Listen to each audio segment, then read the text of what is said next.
started. Oh, okay, that's got it. As a matter of fact, the development was in the book, actually, when we were signing a lease. And so we asked him, this is crazy. We asked him one day if he would consider something. He kind of hemmed and hawed and all his answer. And we could tell for some reason he didn't want to buy this. So I got one of my buddies. He's actually, I know him, Bob Johnny. He's Bob Johnny. I said, I said, do me a favor. I told him what we wanted to do. Bob said, I'll tell you what I'll do. I've got a commercial contract. I'll fill it out. I'll show him his house. And tell him I have some tax money I need to handle. Ready? I am.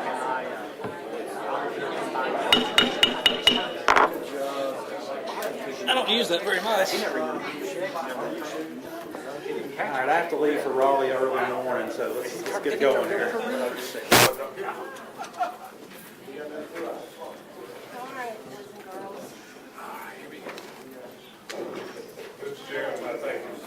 You're welcome.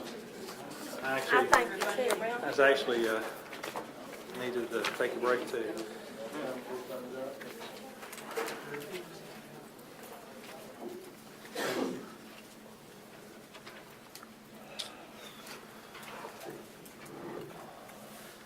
I'll wait on Mr. Campbell so I make sure I don't mess this next thing up. Basically, we have some policies that we're asked for, and we can do one of a couple of things. We can discuss these. We can make it. We can suspend the second reading, and we can adopt these. We can discuss them. We can blend them with some of our other policies that we've already worked on, or we can wait and work on this at our next work session, if we choose to do so. But I put it on the policy code 2120 and 2230 so that we'd have an opportunity to discuss it if the board wants to. And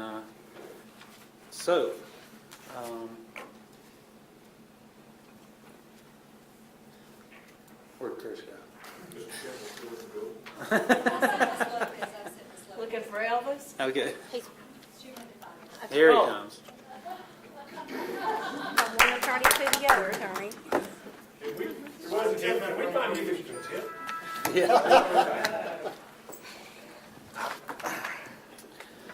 So I was explaining to the board that we could discuss these. We can blend them. We can do them separately. We can choose which policies we want to go with, or we can wait and discuss them in a work session if we choose to do so. But do we need a motion? No, not at this time, because this is a true discussion item. What we did to make it easy on you, even though it's confusing on the agenda, we put both policies down for first reading. So if you wanted to proceed with taking the Wake County language and putting it into your code of ethics, then there's been a first reading. We can easily do that. If you want to proceed with policy 2118 as written, you can proceed with that with first reading. So that's why we have them both on first reading at the end of the meeting if you want to proceed. But the chairman is exactly right. You can decide to go forward with one of them tonight on first reading. You could decide to hold off a month to wait about it. You could decide to make it part of a work session. You can do whatever you want in those respects. So, Ms. Churchill, I believe you had asked for this at the last meeting in June. Do you have something to discuss to start off with, and then we'll just go from there? I would like to make a statement. There have been some constituents that have come to me concerned that this policy, if adopted, would result in board members being able to vote off another board member. And I just wanted to make sure that we are absolutely clear to those individuals that that is not the case. Let me address that. Let me address the legal side of it, because that's probably will save a lot of time in the discussion. Would you paraphrase what she said, please, so I can hear. Yes, she said a concern has been raised, would this enable the board to remove a board member? And no, it would not. And I really need to back up even further into really what's a ninth grade civics lesson. Each of you on this board have constitutional First Amendment rights to express your opinions at any time, to vote with the board, to vote against the majority. You also, though, as a board, have the ability to censure publicly one of your members if you feel that their conduct is inappropriate and harmful to the board as stated in this policy. A censure, if you will, is the free expression of a majority, or actually 5 members, a supermajority of this board. That's all it is. It does not result in any legal consequence whatsoever. You cannot remove a board member. You can't take money away from a board member. You can't exclude them from meetings. We don't make any money. It has, I know that. It has no teeth, if you will, as most people would commonly understand it. A policy like this has no teeth. What it does do, though, it allows a supermajority of the board to express its opinion if it feels something rises to the level of censure. North Carolina law is very clear that only the penalty for a violation of a Class 1 misdemeanor can you remove a board member. And there, it has to go through the district attorney, and there has to be evidence that the actions of the board member were willful and corrupt. That is the law even if you don't pass this policy. That is the law on removal of board members. It is separate. All this policy does is recognize that that law exists and state that the board could refer a matter to the district attorney for consideration if it thought it rose to that level. I will tell you, you don't need a policy to refer something to the district attorney as a majority will of the board. But this policy simply reflects that's one of the options if something were to happen as a censure. So, and basically what you've got is the Wake County version that they have considered, and then a version that our office drafted that gives you an alternative. The major difference between the two is in the Wake County policy, anytime there's a complaint about a board member, the chair, the superintendent, and the attorney review it, decide whether to investigate it, what to do with it, and decide if there is evidence of misconduct, and then they bring it to the board. So every time there's a complaint, first of all, the superintendent, the board chair, and the attorney have to get together, review it, and it also seems to imply that those individuals will make the decision as to whether or not there's a lawful or ethical violation, and then it comes to the board. The alternative policy says that any board member that feels another board member should be censured has to give notice to the full board of that in advance of a meeting so that it can be put on the agenda, so that it can be fully discussed by the board, so that the board member can respond. So, nothing prevents a board member from trying to censure another board member at every board meeting, but it makes it a full board decision, and like with everything else, the policy states very clearly that if there's a motion to censure and it does not get a second, it is not discussed, because this board should not spend any time talking about a censure motion if only one board member is interested in it and the rest of the board members aren't. So those are kind of the checks and balances. On the negative side, if you will, it sounds like everything's going to come to the board, but the Wake policy, everything goes to the superintendent and the chair and the board attorney to make a decision, and then comes to the board. So the alternative policy makes it come to you first. Does anyone have any strong thoughts one way or the other? Mr. Campbell, a question to clarify. Sure.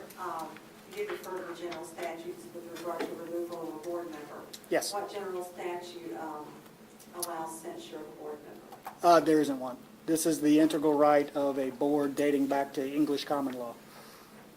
If you Google board member censure, it happens all over. It's happened in other states this past year. It's a common law rather than a statutory issue. So there is no general statute for No, ma'am. censure. Would you say that voting is usually the method of censuring board members? Any action of the board requires a vote. I'm So- talking about the public voting in or a school board member or not voting one in is to me also in a way an act of censure. That's not a legal question. That's a policy opinion or a democratic government opinion. So, Board, Mr. Campbell, just I want to make it clear, because you talked about, without calling the numbers, just, Churchill, maybe you can help me, the constituents question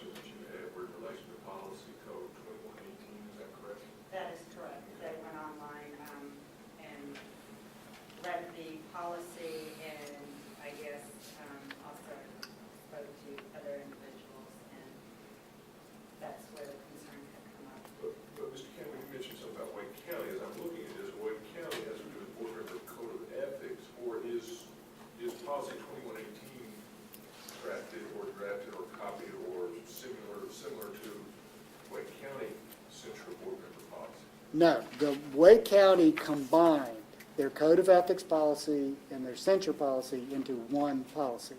You have a code of ethics policy, then in fact, there's an amendment to it, so it is on your agenda tonight for second reading. So you already have a code of ethics policy. So the alternative, 2120. yes, so the alternative offered to you by 2118 is to have a separate censure policy. Okay. Just a different way to do it, go about it. And as you and I have discussed before, I think it was you, Mr. Chapman, all of the things you have described in 2118 and that I have read, I or any member of this board could already do. Is that correct? Yeah, this board could, when you're looking at, I could bring, if I wanted to censure, if I thought the chairman had done something that warranted censure, I can raise that. I can ask for it to be put on the agenda. I can ask for the chair to step away and the vice chair to conduct the process. I could ask the vice chair to give us a process that we work through. I could ask that that process be 5 votes for the censure to actually be approved. All of that already exists today. Is that correct? that's correct. What you could have censured or can censure even without a policy. The advantage of a policy is twofold. One, it gives you a process, so everybody knows what the rules are, and it gives you a procedure. And second of all, it makes it clear that it takes 5 votes of this board to where censure, Not a simple one. and not a simple majority, correct. Thank you. I think it makes sense to have this. I mean, I hope, and I'm talking about 2118. What do you think about 2118? I mean, I don't see, hopefully we never have to do it or don't do it often, but it's just, I think it's helpful to have this. So I would support this. Okay, any other questions or comments? I have one question. Okay, Um, Mrs. Churchill? I'm just curious, is this at the time that we would also discuss the policy 2120, or is that further down on our agenda? That's further down on your agenda, but if you think there is an issue there that relates directly to this, you can bring it up now. There's some wording in it that, on one of the, number 12, that I just wondered if it would be possible to change that around a bit. I hate to be the hearing impaired person, but would you So tell me what sorry. you're doing, please? I think Ms. Churchill is saying that in conjunction with considering this policy, the language in your code of ethics at paragraph 12 gives her some concern, that she's about to tell us what it is. Okay.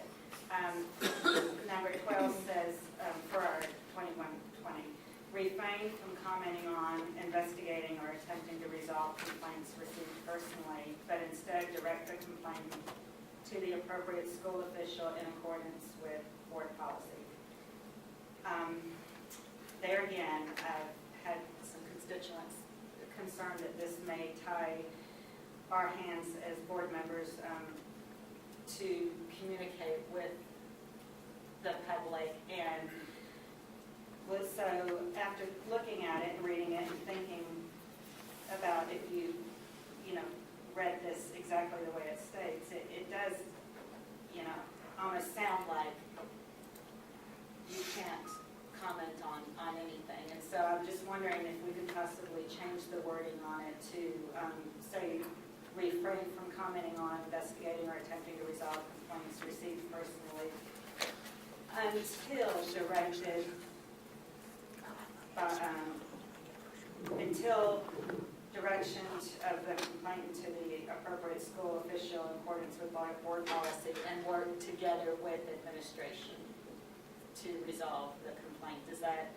I will tell, I do, and I will tell you that given your concern, and I understand it with the broader language, sticking with the original language of 12, I think really is kind of the base standard that you've always operated on, that it's your duty to refrain from investigating or attempting to resolve complaints and to get them.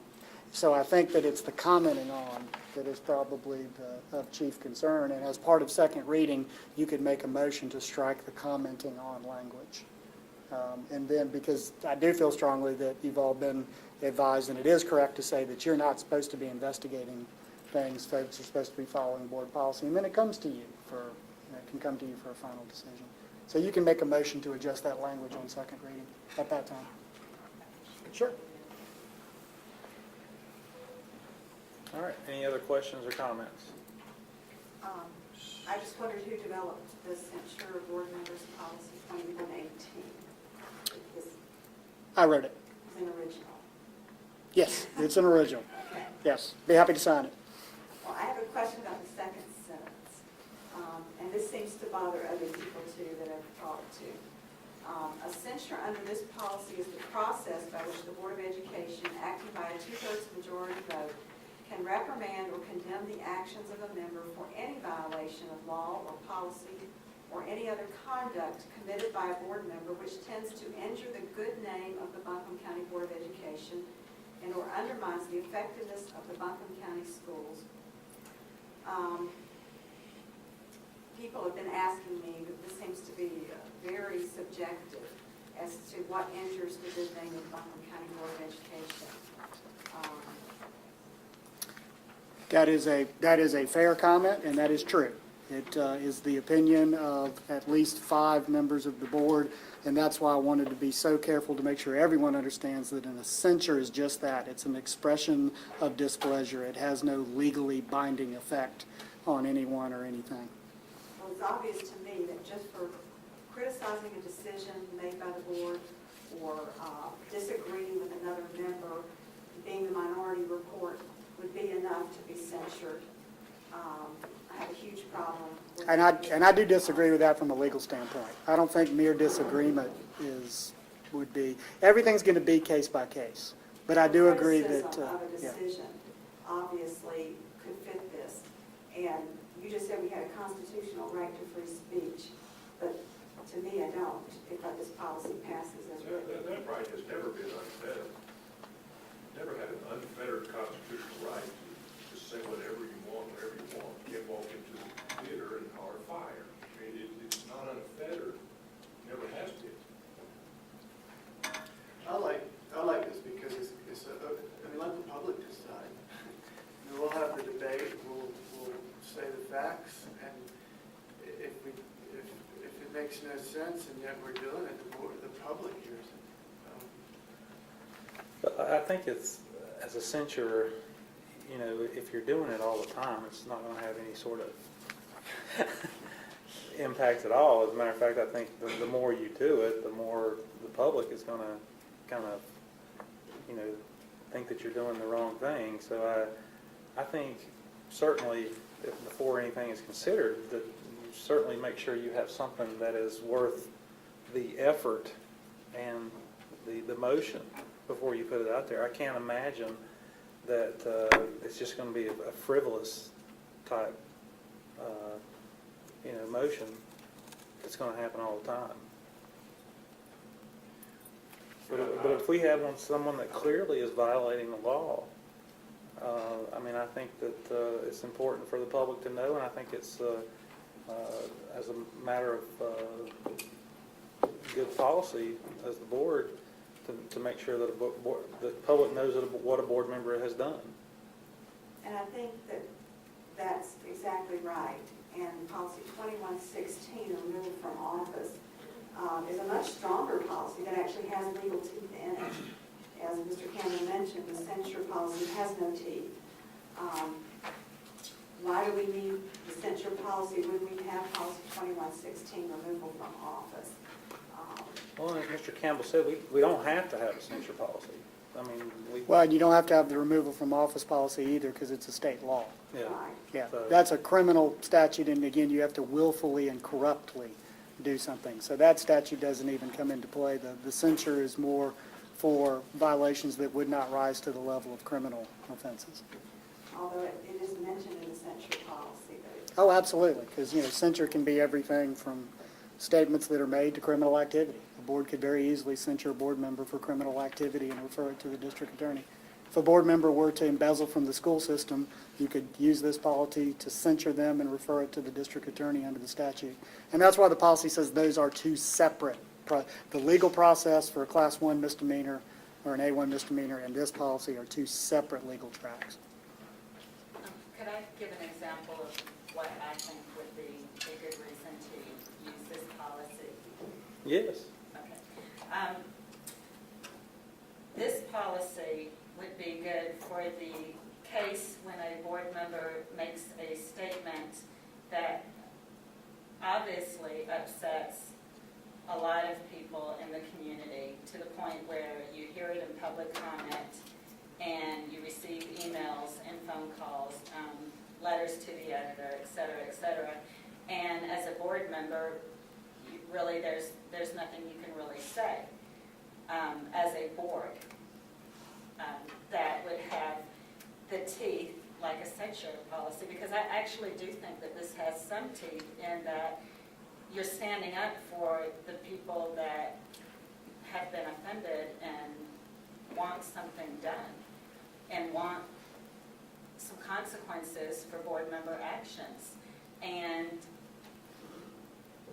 I just, that is one of the reasons why I brought this up.